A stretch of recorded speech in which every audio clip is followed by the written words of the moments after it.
주일 6부 예배에 오신 여러분을 진심으로 환영하고 축복합니다. 우리 앞뒤 그리고 좌우에 계신 성도님들과 함께 이렇게 인사하겠습니다.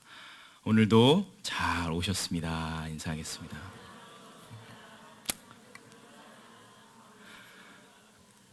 네, 한 번 더 인사하겠습니다. 주님만 바라봅시다 라고 인사하겠습니다. 주님만 바라봅시다. 아멘. 아멘.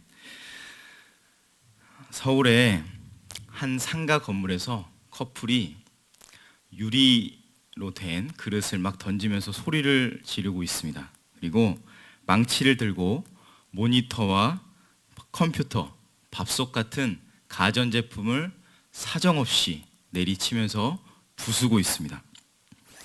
얼핏 봐서는 큰 싸움이 난 것 같지만 사실 이곳은 돈을 내고 이용하는 스트레스 해소방입니다. 혹시 가보시거나 들어본 적 있습니까? 요즘 이와 같은 스트레스 해소방이 20, 30대 젊은이들에게 인기라고 합니다. 이용료는 2만 원에서 많게는 15만 원, 15만 원까지. 짜증방, 왕짜증방, 빡침, 개빡침. 그리고 하나 더 방이 있는데 여기서 말씀 못 드릴 것 같습니다. 숫자로 되어 있습니다. 다양한 방으로 구성되어 있는데 5분에서 15분 정도 이용하고 있는데 그걸 하고 나면 속이 후련해진다고 합니다. 아직 해보진 않았습니다. 건강보험심사평가원 통계에 따르면 2016년 화병으로 병원을 찾는 20, 30대 환자들이 2,859명이라고 합니다. 6년 사이에 53%나 증가한 통계입니다. 전문가들은 취업난, 결혼, 출산, 내 집 마련, 인간관계, 첫 직장 생활에 대한 어려움으로 과도한 스트레스가 이러한 화병을 유발했다고 이야기합니다. 경희대 한방병원에 화병 스트레스 클리닉 이런 데가 있는 줄 처음 알았습니다. 김종우 교수님이 이런 말을 합니다. 젊은 환자들은 주로 직장이나 학업에 대한 부담감 때문에 화병이 발병하는데 미래에 대한 불확실성과 상대적 박탈감에서 오는 마음의 갈등을 많이 호소한다. 화병은 가슴이 답답하거나 숨이 막히고 급작스럽게 분노가 표출되는 것이 주요한 증상으로 제때 치료하지 않으면 우울증까지 동반할 수 있어 주의가 필요하다.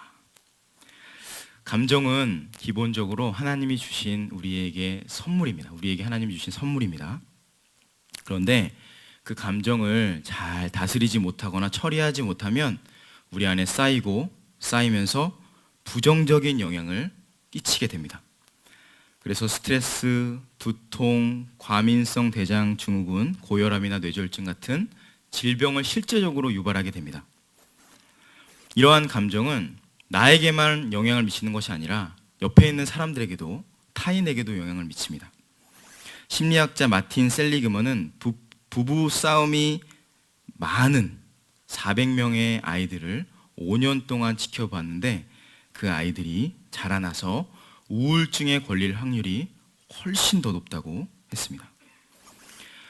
정신분석의 창시자인 프로이트는 사람들은 자신이 원하지 않는 생각과 감정을 무의식의 영역으로 밀어낸다라고 했습니다. 그러니까 부정적인 감정이나 생각을 우리가 다스리거나 처리하지 못하고 방치해 놓으면 이것이 서로 먼저는 무의식으로 밀어내게 되고 이것들이 얽히고 설키면서 결합되는데 그것이 에너지로 확장되고 증폭되면서 나도 모르게 부정적인 형태로 무의식에서 의식의 수면 위로 올라오게 되는 겁니다. 우울증, 불안증, 신경증 이런 정신병이 발병됩니다. 프로이트도 동일하게 얘기합니다. 무의식적 에너지가 문제로 드러나기 전에 억압된 감정과 생각을 제거해야 된다고. 그러니까 막무가내로 우리가 이제 유교 사회가 그런데 막무가내로 참고 억누르고 억압하는 것이 분노에서 우리가 해방된다고 생각하는데 절대 아니라는 겁니다. 그러면서 한 가지의 해결책을 프로이트는 제시하는데 카타르시스 혹시 들어보셨습니까? 정화하는 법인데요. 카타르시스는 원래 배설 혹은 분출이라는 뜻을 가지고 있습니다. 많은 현대인들이 이런 부정적인 생각과 감정을 분출하려고 합니다. 맛집이라든지 영화나 드라마를 보면서, 그리고 다양한 사람들과 활동하면서 카타르시스를 경험하려고 합니다. 혹은 미용을 통해서, 여행을 통해서, 다양한 카타르시스를 통해서 궁극적으로 우리는 내면의 어떤 문제들이 사라지는 그때를 우리가 향해서 달려갑니다. 그러니까 우리 인간은 모두 저와 여러분 모두 어려움이 없는 편안한 상태이기를 바라는 것입니다. 행복하기를, 그리고 복받기를 우리 모두는 원합니다. 어떤 문제가 해결되는 것, 어려움이 사라지는 것, 그리고 고통이 제거됨으로 인해서 오는 행복감, 그리고 그 만족감. 브리테니커 사전에 보면은 복을 이렇게 정의합니다. 편안하고 만족한 상태 또는 그에 따르는 기쁨이라고 합니다. 국어 사전에는 이렇게 되어 있습니다. 삶에서 누리는 좋고 만족할 만한 행운 또는 거기서 얻는 행복. 그러니까 우리는 사실 행복하기를, 복받기를 원하며 살아가고, 고통을 즐거워하는 사람도 여러분 이 중에 혹시 없으시죠? 인간은 다 행복하기를 원합니다. 근데 언제 행복할까? 두 가지로 생각해 봤는데, 첫 번째는 아까 다 말씀드렸는데 여러분도 다 알고 계실 겁니다. 원하지 않는 것에서 벗어남에서 행복을 느낍니다. 원하지 않는 것에서 벗어남으로. 두 번째는 원하는 것을 성취함으로 행복감을 느낍니다. 나는 언제 행복했을까? 제 스스로 한번 묻고 혼자 대답해 봤습니다. 늘 그랬던 것처럼 초등학교 때였습니다. 공부 안 하고 원하지 않는 것에서 벗어나고 친구들이랑 마음껏 놀 수 있을 때 원하는 것을 성취했죠? 행복했었습니다. 중학교, 고등학교, 대학교 때 원하는 학교를 가고 열심히 해서 갔을 때 행복하더라고요. 제가 신대원을 재수해서 갔는데, 재수해서 공부할 때 그때는 정말 가고 싶었어요. 신대원에 들어가는데 그 행복감은 사역을 하면서 사라졌습니다. 사역을 하고 안수를 받으면 행복하겠지. 물론 기대감이 있었는데 금방 다 사라졌습니다. 짧은 저의 인생이었지만 한 해 두 해 살아가면서 행복은 정해진 그 무언가가 아니라 계속 바뀌는 그 어떤 것이었습니다. 오늘 설교를 준비하면서 이 시간, 준비하는 시간은 참 저는 항상 힘들거든요. 근데 이 준비하는 시간이 끝나고 이 자리에 서서 설교를 할 때 얼마나 행복할까라는 생각을 했습니다. 그리고 모든 설교와 주일 사역을 마치고 집에 가서 창문을 활짝 열고 저녁 바람을 쐬면서 샤워를 하고 누웠을 때, 그 개구리 소리를 들으며 느끼는 그 행복감, 지금도 벌써 가슴이 벅차오릅니다. 여러분도 그런 행복감이 있으실 겁니다. 두 가지, 원하지 않는 것에서 벗어남을 통해서 행복감을 느끼고, 원하는 것을 성취함을 통해서 우리는 행복을 느낍니다. 여러분 행복하십니까? 행복하십니까? 네. 저도 행복합니다. 지금 예배를 드리는 이 순간만큼은 아무런 방해도 받지 않잖아요. 그렇죠? 경찰도 여기 못 들어옵니다. 지금은 제약도 없고 주님과 함께 우리와 교제할 수 있는 시간이 저는 참 행복한 시간이라고 생각됩니다. 그런데 지금은 아멘이라고 하셨고 우리도 이야기는 하지만 마음 깊은 곳에 흔쾌히 나는 아닌데 라고 생각하는 분도 있을 줄로 압니다. 내가 얻고 싶은데 얻지 못한 그 무언가, 혹은 문제가 되는 그 어떤 것, 그리고 건강이 됐든 돈이 됐든 사업이 됐든 나의 사랑하는 자녀들이 됐든, 수많은 기도의 제목을 생각할 때 지금은 사실 웃고 있지만 그렇게 행복하지만은 않은데요 라고 생각하고 계신 분도 있을 줄로 저는 압니다. 이런 마음을 가지고 앉아 계신 여러분을 진심입니다. 축복합니다. 그리고 주님도 저와 동일하게 그런 마음을 가지고 계신 여러분을 축복합니다. 복을 내기를 원하고 그 모든 복을 주시기를 원하시는 분이 우리 하나님이십니다. 주님은 우리에게 영원하고 참된 복, 행복을 주기를 누구보다 원하시는 분이십니다. 오늘 그 복을 다 받아 누리시기를 주의 이름으로 축원합니다. 제가 코카콜라를 처음 마셨던 기억이 떠올랐습니다. 중학교 때 친구들과 운동을 신나게 했습니다. 운동을 신나게 하면 땀이 신나게 나죠. 그리고 땀을 너무 많이 흘려서 목이 너무 말라서 이제 친구 집에 갔는데 검은색 음료를 발견했습니다. 처음 본 거였어요, 저는. 그 음료를 발견했는데 친구들이 마시면서 콱콱 거리는 거예요. 그래서 저도 먹었는데 신세계를 경험했습니다. 지금까지 한 번도 경험하지 못한 그 콜라의 짜릿함, 황홀감을 느꼈습니다. 이거 뭐지? 그때부터 운동을 하고 이 한 모금의 코카콜라, 이 세상의 무엇과도 바꾸지 않을 정도로 저에게는 큰 충격이었습니다. 그런데 문제는 그 이후에 이제 왔는데요. 잠깐은 목이 시원합니다. 잠깐. 그런데 5분이 지나고 10분이 지나면 어떻게 되죠? 금세 목이 더 마릅니다. 처음에 느꼈던 것보다 더 말라져요. 1.5리터를 금세 비웠고 다음날 배탈이 났던 경험이 있습니다. 사이다나 콜라는 여러분도 다 아시다시피 거기에는 당분이 참 많이 들어가 있습니다.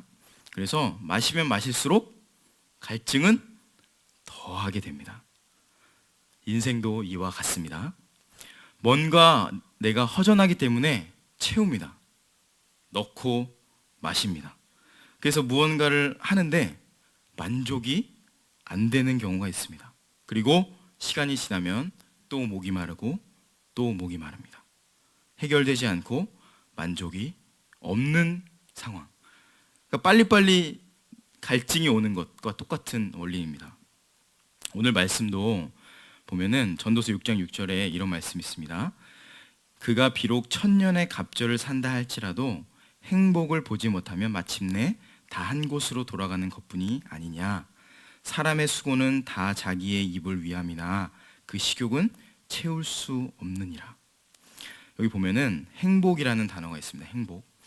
행복이라는 단어는 히브리어로 토부인데 토부는 선함, 즐거운, 이익, 풍부한, 최선의라는 의미를 가지고 있습니다. 그러니까 행복을 봐야 된다라고 여기 성경에 돼 있죠. 본다라는 것은 뭐냐면 우리가 시각적으로 본다라는 것을 일반적으로 본다라고 알고 있는데 이 히브리 말에는 조금 더 깊은 의미가 있는데 숙고하다, 본다라는 것을 숙고하다라고도 해석하고 분별하다라고도 해석하고 즐긴다라고도 해석하고 경험하다라고도 해석합니다. 그러니까 행복을 경험해야지만 너가 진정한 복을 누린다라는 것이 오늘 성경의 중요한 메시지입니다. 그러니까 아까 말씀드렸던 이 세상이 주는 사이다와 콜라로는 절대로 우리는 만족할 수 없다는 말입니다. 요한복음 4장에 등장하는 사마리아 여인이 있는데요. 여러분 잘 아시죠? 6번째 남편을 지금 데리고 살고 있습니다. 왜 5번 이혼했을까요? 전 모르지만 복을 원했을 겁니다. 행복하기를 원했을 겁니다. 무언가 목마름을 원했던 것 같습니다. 상상해서 제가 시나리오를 한번 써봤습니다. 첫 번째 남자, 잘생긴 남자를 만나지 않을까 싶습니다. 겉모습이 화려하고 멋있었습니다. 잠깐 만족이 있었는데 돈을 잘 못 법니다. 그러니까 먹고 사는 게 힘이 드니까 이혼하자. 두 번째 남자, 돈 많은 형제님을 만났습니다. 돈 많은 남자를 만났는데 돈은 잘 갖다 줍니다. 꼬박꼬박. 그런데 너무 무심합니다. 무뚝뚝하고 말투도 무섭고 까칠하고 상처를 줍니다. 세 번째 어떤 남자 만났을까요? 자상한 남자를 만납니다. 부드럽고 온유하고, 그런데 몸이 약합니다. 시름시름 앓다가 돌아가셨어요. 네 번째, 건강한 남자를 만나겠죠. 이제 사지가 멀쩡하고 건강한 육체를 가졌는데 집안일을 전혀 신경 쓰지 않습니다. 바깥에서 수많은 동아리와 여러 가지 클럽에 다니면서 활동을 합니다. 어쩔 수 없이 또 이혼을 하게 됐습니다. 이렇게 다섯 번째, 여섯 번째 남자를 만나고 있는데, 어떤 남자를 만나도 이 분에게는 전혀 그 목마름을, 근원적인 목마름을 해결해 주지 못하는 것입니다. 하지만 여러분 알다시피 완벽한 사람은 없습니다. 진정한 만족은 사람으로부터 절대로 주어지지 않는 것을 여러분 잘 알고 있을 것입니다. 요한복음 4장 15절에 여자가 이렇게 얘기합니다. 주여, 그런 물을 내게 주사 목마르지도 않고 또 여기 물 기르러 오지도 않게 하옵소서. 이 여자의 정말 그 뿌리에서 나오는 어떤 외침 그리고 갈망이 아닌가 싶습니다. 여러분, 이 여인의 모습을 보면서 어떤 생각이 드십니까? 아, 이혼을 어떻게 저렇게 많이 하나, 한심하다, 불쌍하다라고 생각하십니까? 사실 이 모습은 우리의 모습입니다. 우리의 모습. 이것만 얻으면 행복할 거야. 저것만 해결되면 행복할 거야. 그리고 저 고통만, 이 터널만 지나가면 빛이 있을 거야. 그런데 어떠십니까? 경험해본 분들은 다 아실 겁니다. 성취하고 이루고 얻었지만 금세 우리의 마음은 공허해지고 허무해집니다. 우리의 마음의 중심에는 갈망이 있습니다. 원함이 있습니다. 본능적으로 행복을 원합니다. 행복을. 이런 문제들 주님이 해결해 주시기를 다시 한번 주의 이름으로 축복합니다. 이 모든 문제가 해결될 때 우리가 진정한 복에 이제 이르게 되는데, 진정으로 이 문제가 해결될 때에만 이제 복이 임하는데, 미국의 최초의 광우병 환자가 있습니다. 찰린이라는 분인데 25세에 지금은 몇 살인지 모르겠어요. 옛날이었으니까. 근데 이 광우병은 어떤 병이냐면 뇌에 구멍이 생깁니다. 구멍이 생기면서 어떤 부분에서 관장하는 부분이 사라지는 거예요. 예를 들면 처음에 기억을 관장하는 분의 구멍이 생기면 기억이 흐릿흐릿해집니다. 그리고 눈을 관장하는 어떤 부분이 구멍이 생기면 눈이 잘 안 보이게 됩니다. 그리고 근육에 구멍이 생기면 근육이 뒤틀리게 되고, 마지막에는 이 근육을 침대에 고정시키고 아무것도 하지 못한 채로 그냥 그렇게 죽어가는 병이 광우병이라고 합니다. 찰린이 병원에 누워 있습니다. 의사 한 분이 들어옵니다. 똑똑똑. 안과 의사입니다. 제가 당신의 눈을 고쳐드리겠습니다. 어떨까요, 찰린? 기쁘겠죠. 고쳐주세요. 눈을 고쳐주세요. 찰린은 복을 받았다고 외쳤겠죠. 하지만 금세 어떻게 됐을까요? 사지가 틀어지고 있고 기억이 흐릿해지는 것이 해결되지 않은 것에 대해서 고통받을 겁니다. 두 번째 의사가 들어옵니다. 제가 근육을 고쳐드리겠습니다. 감사합니다. 저의 복을 주셨군요, 저에게. 그런데 놀랍게도 근육은 뒤틀린 건 펼 수 있을지 몰라도 죽음을 향해서 아직도 죽어가는 그 광우병이라는 것은 해결되지 않았습니다. 모든 문제를 해결할 때에만 우리는 복을 얻는 것입니다. 모든 문제를 해결하지 못했으니까 이분은, 찰리는 계속 고통 속에서 죽을 수밖에 없는 것입니다. 그 뿌리를 뽑아낼 때, 고칠 때, 광우병을 해결할 때 참된 복을 우리가 경험하게 되는 것입니다. 그러니까 왜 인간은 행복하지 않고 불행한 것일까요? 총체적인 문제가 있는데 총체적인 문제를 신경 쓰지 않고 우리 눈앞에 있는 것, 여기 있는 것만, 이 문제만 급급하면서 쫓아가기 때문에 행복하지 않습니다. 불행합니다. 더 깊은 뿌리로 내려가서 우리를 총체적으로 볼 수 있어야 됩니다. 이사야 43장 1절 말씀 한번 찾아보면 좋을 것 같은데 43장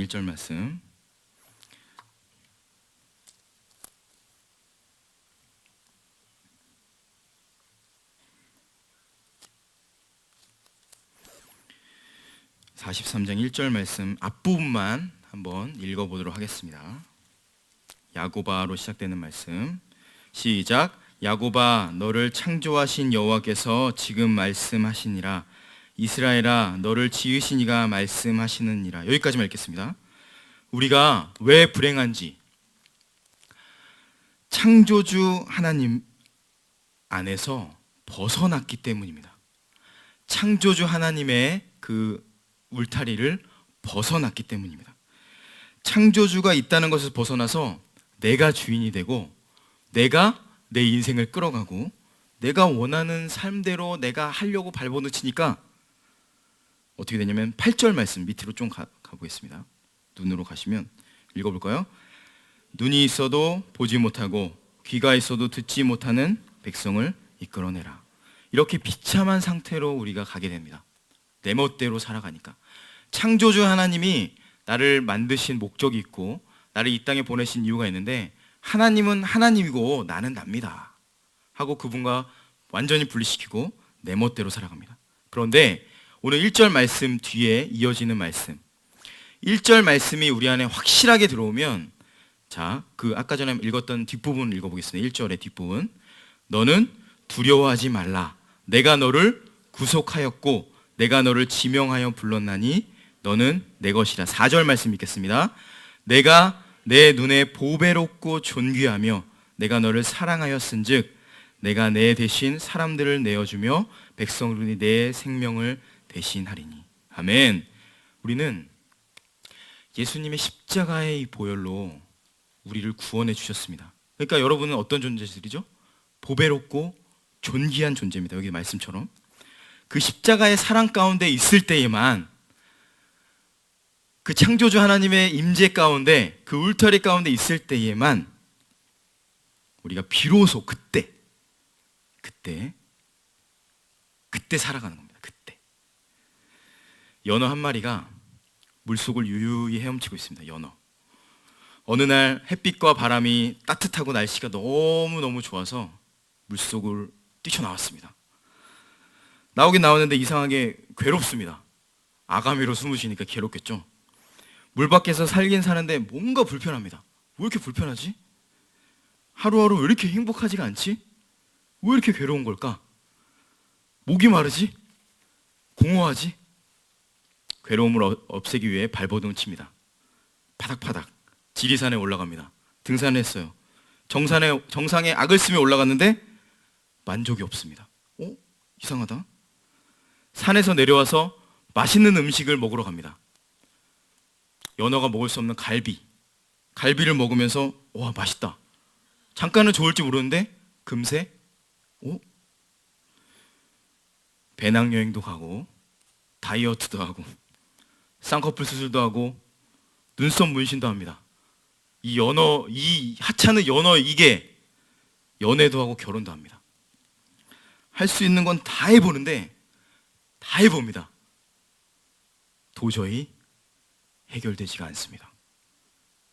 괴롭고 쓸쓸하고 공허하고 외롭고 두렵고 죄책감, 수치스러움, 한심하기까지 합니다. 내 모습이. 여러분, 이 문제 어떻게 해결하면 될까요? 연어 잡아서 물속에 넣으면 됩니다. 숨을 못 쉬니까 그렇게 괴로운 건데 지만 모릅니다. 죄송합니다. 좀 표현이 좀 강한데 연어 너만 몰라. 지만 몰라요. 창조주 하나님을 인정하지 못하고 지 마음대로 살아갑니다. 물속에서 나와서 지가 마치 창조주인 양 살아갑니다. 지 멋대로 행복을 만들어 놓고 그 행복을 위해서 달려갑니다. 파닥파닥. 지가 만들어 오는 기준을 가지고 그 기준을 이루기 위해서 발버둥 치면서 노력하고 애쓰면서 파닥. 창조주 하나님 어디 계시죠? 온데간데 없습니다. 자기가 신이 되어서 우상이 되어서 나를 섬기고 내 인생을 내가 만들어서 내가 살아갑니다. 영원히 해결되지 않는 복을 얻기 위해서 파닥거리면서 죽어가고 있습니다. 거기가 어딜까요? 지옥입니다. 거기가. 우리들이 인간들 마찬가지입니다. 제가 연어를 좀 비유했는데 예수님의 십자가의 은혜로 존재하는 게 우리입니다. 우리의 정체성은 나의 지위와 학벌과 재산과 명예와 외모와 안정과 이 세상의 인정과 회사의 사이즈와 내가 버는 연봉과 전혀 상관이 없습니다. 우리는 그 십자가의 은혜로 구원받은 존재고 거기서부터 시작됩니다. 그 은혜의 강물 속에서만 존재할 수 있는 존재가 저와 여러분임을 믿으시기 바랍니다. 발버둥 치고 착각하면서 살아가면 괴롭습니다. 하나님의 그 완전한 사랑으로, 그 완전한 사랑의 물로 들어가시기 바랍니다. 십자가의 보혈이 그냥 저 멀리 2000년 전에 흘러가는 어떤 한 의인 예수의 죽음이 아닙니다. 지금 나를 휘감고 있어야 되고 내 몸속에서 지금 흘러야 됩니다. 그리고 나를 덮어서 내가 그 안에 잠길 때 그때 비로소 내가 아가미로 호흡하는 것처럼 호흡을 그때 할 수 있는 것입니다. C.S. 루이스가 스크루테이프의 편지를 썼는데 이 책은 뭐냐면 고참 악마가 신참 악마한테 쓴 편지를 이렇게 엮은 책이에요. 그러니까 가상의 세계를 만들어서 이분이 썼는데 그 편지 중에 19번째 편지가 사랑에 대한 편지인데 제가 잘 읽어드릴게요. 그 원수, 여기서 원수는 사탄의 원수니까 누구겠죠? 하나님이요. 그 원수가 인간을 사랑한다고? 뭔가 숨겨진 진짜 동기가 있는 거야. 대체 원수는, 그 하나님은 인간들에게서 무엇을 얻으려는 심산일까? 알다시피 그 작자는 인간을 진정으로 사랑할 수 없어. 그러니까 사랑이 나쁘다고 생각하게 만들면 콧대 높은 금욕주의에 빠질 것이고, 사랑의 감정에 잘 넘어가는 자라면 비극적인 관계를 통해서 부부관계를 이혼시킬 수 있는 재미도 볼 수 있어. 그 이제 사탄 간의 편지입니다. 사탄 마귀 원수는 원인과 결과가 정확하게 비례한다고 생각합니다. 넣은 게 있으면 나오는 게 세상의 원리야. 내가 준 만큼 받는 게 세상의 원리야. 하나님은 자기가 받은 것도 없는데 어떻게 우리한테 사랑을 줘? 라고 속입니다. 반대로 우리를 사랑하는 이유를 이렇게 속입니다. 너네한테 무언가 착취하거나 빼앗아가기 위해 사랑하는 거야 라고 속입니다. 이걸 믿으시면 안 되고 속입니다. 요한일서 4장 16절에는 이런 말씀이 있습니다. 하나님이 우리를 사랑하시는 사랑을 우리가 알고 믿었느니 하나님은 뭐이시라고요? 사랑이시라. 사랑 안에 거하는 자는 하나님 안에 거하고 하나님도 그의 안에 거하시느니라. 아무런 조건이 없습니다. 우리가 생각하는 것처럼 조건이 있어서 사랑하는 게 아닙니다. 조건 없습니다. 심지어는 죄로 물들어 있고 거짓으로 물들어 있고 완전히 냄새나는 악취로 뒤범벅이 되어 있는 우리지만 주님은 우리를 사랑하시고 그 십자가의 사랑으로 우리를 초청하십니다. 그때 우리는 그때 살아가는 것입니다. 그 복을 경험할 때 우리는 진정으로 살아갈 수 있는 것입니다. 말씀을 이제 마무리하려고 하는데 제가 이제 저에 대해서 좀 생각을 해봤습니다. 제가 이제 자존감이 높은 편이라고 저는 생각을 했거든요. 착각인 것 같았는데 실제로 자존감 테스트를 해봤어요. 너무 높은 점수를 나와가지고 깜짝 놀랐습니다. 해설서에 이렇게 써 있더라고요. 모든 사람이 자신을 좋아할 수 있다고 착각할 수 있으니 조심하세요. 가끔 실제로 착각하면서 삽니다. 제가 혼자 그래서 곰곰이 생각해봤어요. 왜 이렇게 나는 자존감이 스스로 존귀하다는 생각이 자아 존중감인데 왜 이렇게 높을까? 사실 부모님의 영향도 있겠지만 제가 어린 시절에 성남에 살았는데 성남에 이제 외갓집이 같이 모여서 살았거든요. 우리 아버님 목사님이시고 이제 저희가 큰 대가족에서 살았는데 어머니의 형제들이 1남 6녀였어요. 이모님들이 많으시고 저희 어머니가 둘째였는데 제가 축복을 받았는데 어떤 축복을 받았냐면 이 가정에서 첫 번째 아기가 된 거예요. 아들이. 제 어린 시절 사진을 보신 분은 아시겠지만 저는 세 박자를 다 갖췄어요. 못생기고 뚱뚱하고 까만색이었어요. 까만색. 아기한테는 최악의 조건을 가진 저였는데 그곳에서 축복을 받았습니다. 그러니까 이모님들이 제가 이제 아직도 기억이 나는 게 이모님들이 저를 자기 데이트하는 데 막 데려가고 막 맛있는 거 사주고 그러니까 못생겼는데도 예뻐 보이는 거예요. 4년 동안. 왜냐면 제 밑으로 아들이 4년 차이니까 저는 완전 존귀하게 그때 자랐잖아요. 사랑을 받고. 그래서 그때를 생각하면 지금도 행복합니다. 네, 많은 이유 생긴 건 이랬지만 이모님들이 저를 사랑해 주니까 너무 기쁜 거예요. 좋고. 그래서 자존감이 높다고 생각하니까 웬만한 사람들이 저에게 무슨 말을 해도 비난하고 조롱하고 막 저를 막 멸시하고 그렇게 요동하지 않는데 참 감사한 일이죠. 근데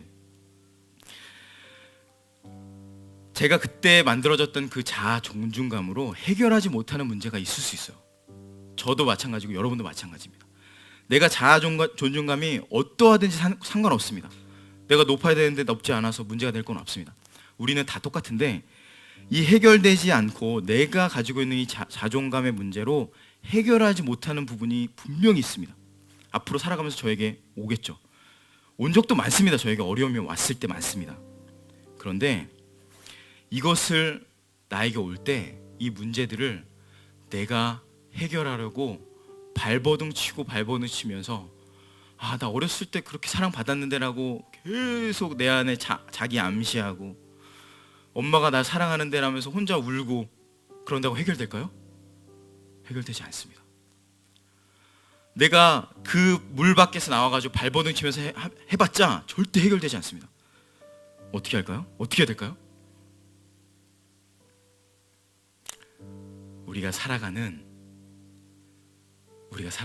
우리가 살 수 있는 그 은혜의 물속으로 그냥 퐁당 들어가면 됩니다. 그리고 그 예수님의 십자가의 은혜 가운데 우리가 젖어들면 됩니다. 내가 받았던 사랑이 여기에 들어있는 찰랑찰랑 넘치는 사랑이 나의 자존감을 형성했다면 하나님의 그 사랑은 이거와 비교할 게 있겠습니까? 이것을 태평양에 던졌을 때 그리고 이 세상에 있는 모든 물과 비교했을 때 아무것도 아닙니다. 하나님의 사랑은 바로 그런 겁니다. 우리를 완전하게 품으시고 완전하게 사랑하시고 우리를 구원해 주신 그 십자가의 사랑이 우리를 살릴 수 있습니다. 여러분, 그러니까 주님을 통해서만 우리의 목마름, 갈증, 고통 해결할 수 있습니다. 절대로 해결할 수 없습니다. 거절감, 상처 해결할 수 없습니다. 죄 해결할 수 없습니다. 오직 예수님의 십자가의 은혜의 강물에 우리가 들어갔을 때 그 은혜만 우리를 구원해낼 수 있습니다. 이 영광스러운 복음이 우리 모두를 영원히 목마르지 않게 하실 것이고 이 참된 복 안에서 영원토록 주님과 행복하게 사시다가 우리 주님 만나는 저와 여기 계신 모든 분들 되시기를 주의 이름으로 축원합니다. 우리 함께 이 찬양으로